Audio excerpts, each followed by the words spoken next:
How are you guys?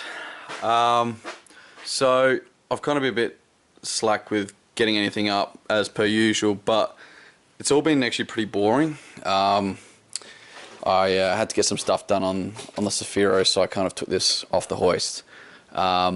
So in the end, actually, the last time, basically I was getting into the crossmember, but actually in the end I ended up stealing that crossmember and putting it in the Saphiro, just because I wanted to have it back in there. So I actually ended up getting another crossmember come through, which the cuts just weren't really that good. Just from a cosmetic perspective, just the cuts were a bit rough. So rather than throwing it away, we actually made it into a crossmember and put it in this. I mean, you're really not going to see once the paint's on it, but a bit of perfections with the products we kind of send out. So I didn't really want to give it to a customer, but happy to obviously run it in this thing, considering functionally it's 100% right. So I've got the crossmember in. This is actually its final position. So I just went and got some light, just so you can see a little bit better. So this is pretty much in the final position of where I kind of want it.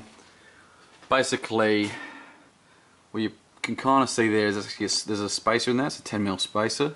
So one of the things with this crossmember is you can kind of lift it up, lower it, do whatever you want to get the spacing exactly right. In my case, I just wanted to get it so the bash plate is nice and flush with the sump. So running a spacer plate there works quite nicely just for this sump and the position I wanted this engine in. I wanted the engine as low as possible. Means I've lost a little bit of clearance to the crossmember off the ground, but at the same time, I'd rather obviously hit the crossmember and the bash plate than hit the sump. So to counter that, I've got a little spacer in there, which lifts the engine up. So basically, between spacing this out and spacing the engine mount out and spacing the actual crossmember out, you're able to get the position exactly how you want it.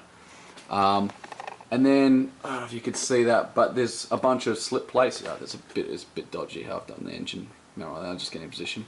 But there's actually slide plates on there, so you can actually put this engine wherever you want it. You can literally just loosen off and slide the whole thing backwards.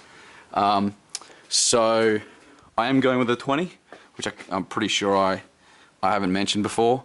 It's out of a mate's car that he ran, had some problems with it. My feeling is most of the problems there were electrical, sensor and just whatever's supporting it, but engine could be shit. We'll find out soon. But basically, when I first, and I've mentioned this before, but when I first kind of decided, hey, I'm gonna do it all right, I cut out the firewall and the tunnel here, and I figured I may as well at least use that rather than just put it back in place.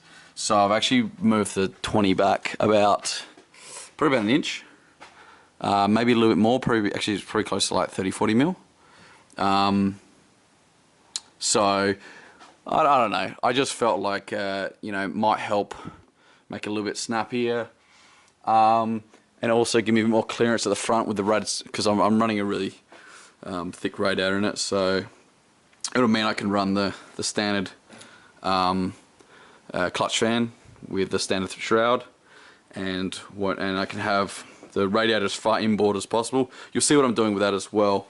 It'll actually mount to the rails here and be actually on slide plates, so you can actually move the radiator back and forward, which is not really helpful once you've got everything in place, but although it can be actually just from removal and stuff like that. But realistically, the most important part is it lets you really get it exactly where you want it. But it's so anyway. So I've moved this back.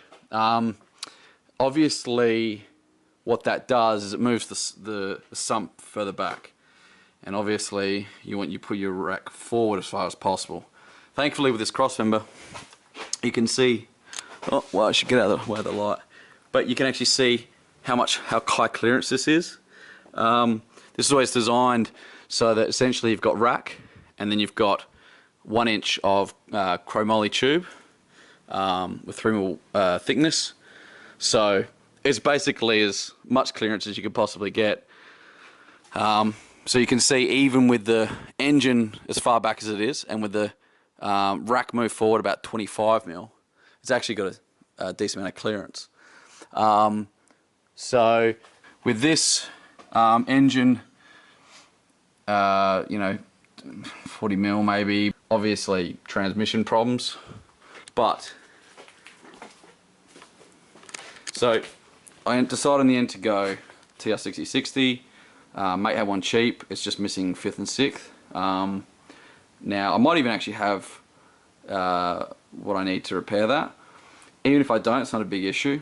You know, 4th is 1:1, so realistically that's all I kind of need, just depending on the diff ratio. But that to me is kind of perfect ratios, because 1st is long, 2nd is longer than what it is in an RB25 box, which is obviously means that all those gears become closer together, which rather than a 25 box where everything's spread apart. And 25 boxes are drug money at the moment, so you know. I've got a conversion bell housing coming for this. As far as the shifter goes, so I'm going to have to suss what I'm doing with this, but this is quite a bit shorter, the assemblies are quite a bit shorter than RB25 box. So realistically, I'm pretty sure if I get a stock shifter, I'm getting close to it being pretty much perfect, because I've moved the engine back so far. Being a shorter assembly, I think this actually will come out pretty much center, but I have to get a shifter and find out. But yeah, anyway, so I'm interested to see how this goes. It's kind of a test as to whether this is the future of how I'm going to be doing gearboxes, because with how expensive 25 boxes are, kind of need something else that I know is not going to explode as well. And 25 boxes, you know, you just never know with third gear. So I'll go into more about what I was going to do with the diff another time, but yeah, I'm looking at doing something a little bit more different with this. We've already done it with my dad's car, but yeah, anyway, I'll get into that later. So basically where else I'm up to, so engine's pretty much in position. This is the engine. It's got a Freddy over here. Exhaust manifold, you'll see what I'm doing with soon. Should be pretty cool. But besides that, basically engine has the adjustable cam gears, got a pom cam in it. Besides that, it's pretty standard RB20. Should be all I really need. I'll go into a little bit details about the turbo I'm going to do later. That's also something that's kind of interesting. Nothing surprising in the steering. There's the Bilsteins up there, which I got revalved many moons ago. Obviously, yeah, Costal arms, knuckles, haven't been fully attached yet to the rack or anything like that, but yeah, they're all set ready to go. This is just a temporary bash plate. It's alley, but I'll probably end up going the 3mm skid plate instead, just to be a little bit tougher. I've got to dick around with the column spacer. I made this when well, you know, about 10 years ago. It's pretty ghetto. It actually works fine, but I'll probably replace it because I actually need something longer. So actually the rack's even further forward than it used to be. So there's only just enough thread there. Besides that, I've given her a clean out. I'm actually surprised with how little amount of rust there is under here.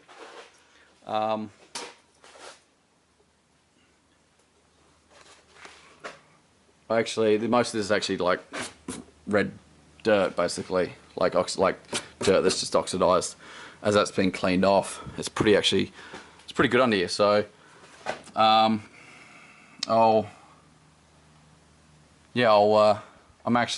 was going to go through and blast it all and do all that shit like that, but honestly, I'll probably just leave that. For now, it's basically, I'm just going to get all this hooked up. just to get it dryable again. Sorry, rollable again. I'm going to get it down to Vulcan, and he's going to start working on the exhaust manifold. We'll start doing gearbox mounts. Start doing gearbox mounts for that. Make it somehow fit in here. Try and source a shifter and kind of see where it's all going to fit. But yeah, and then from there it's start working on the turbo setup and finish the kind of rad support front end. So I think I'll probably just do updates like this, going through everything, because I can't really be fucked while I'm working on it, worrying about a camera and putting fucking, you know, doing like time lapse and all that bullshit. I'm just going to go through, I think, and each part of the process, just kind of go through what I've done, why I've done it. I think it's kind of good for me to kind of have a little bit of a record of it, because I got a horrible memory. But yeah, I hope that's enough for you guys. But to be honest, it's enough for me. I'm so flat out at the moment. So just going through, if you guys are happy with that, I'm just going to go through and kind of report the little bits and pieces. I think you guys will find the turbo setup and all that stuff pretty interesting when I start getting into that. So yeah, for now that's it. If you have any questions about the cross member and shit like that, swing me a message. But yeah, that's pretty much it. Cheers, guys. Alright, just quickly, I thought I just pulled this off. You can kind of see, this was, I guess, like I said, about 10 years ago, and I don't know if spaces existed back then, or I probably just didn't know about them, but long and the short of it, just made our own. You can actually see, you know, everything was overkill back then, because I didn't really know as much as I do now. So lock nuts, spring washers, plus little holes for split pins to go in. So I think I must have needed a little bit more and put this extra little plate on for shimming, I don't know. But yeah, it's kind of funny to see stuff that you did ages ago and you just realise, oh fuck, what was I thinking? But I mean, there's actually nothing wrong with it, but obviously the design I use now is a lot easier, so you don't have to put in custom bolts like these. It's all got cutouts, so you can just use the standard studs and extend it as much as you want. So yeah, interesting. Quickly, I went and grabbed one off the shelf to give you an idea of the kind of difference between them. So got the little cutouts there. Yeah, interesting actually. I thought it would be longer, but it's actually surprisingly short, so no wonder that one wouldn't work. Yeah, I honestly assumed that was a lot bigger, because I'm pretty sure we moved the rack fairly far forward, but must not have. So yeah, that's, like I said, that's the minimum, and you can add another 10-15 mil of spacing on top of this just with washers. So yeah, oh well.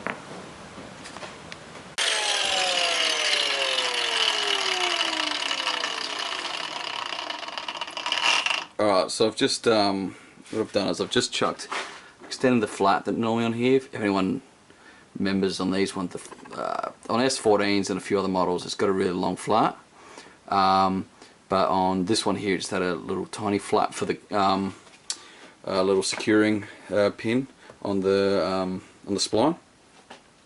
So I've just made it longer, which basically just means that without changing the spacing of the column, gives me more kind of flexibility to lengthen and shorten or move the rack back and forth. So what I'll do is I'll just pack in extra spacing on the column spacer, which will give it more length than I need, and it'll mean it can go in deeper. There's a limit. This will eventually just bottom out in the knuckle, but at least having a little bit more means you can go a little bit deeper without having a problem. You do obviously want to keep that on there. It's not the end of the world, but like, you don't want to completely make that flush, because technically speaking, I mean, a lot of things have to fail, but then, you know, that can't come out that way, because as long as that bolt's in there, it can't slip out any further. But like I said, there's a lot of things that would have to fail before that's a problem. But yeah, just extending the flat a little bit there means that I could just push in a little bit deeper if I do pull the rack back a bit. But yeah, ideally just pack out the spaces, make the whole column a little bit longer, have the pin come through a little bit more central here, and then like I said, it worst comes to if you need to move your rack forward, you've still got space for everything to pull forward. So yeah.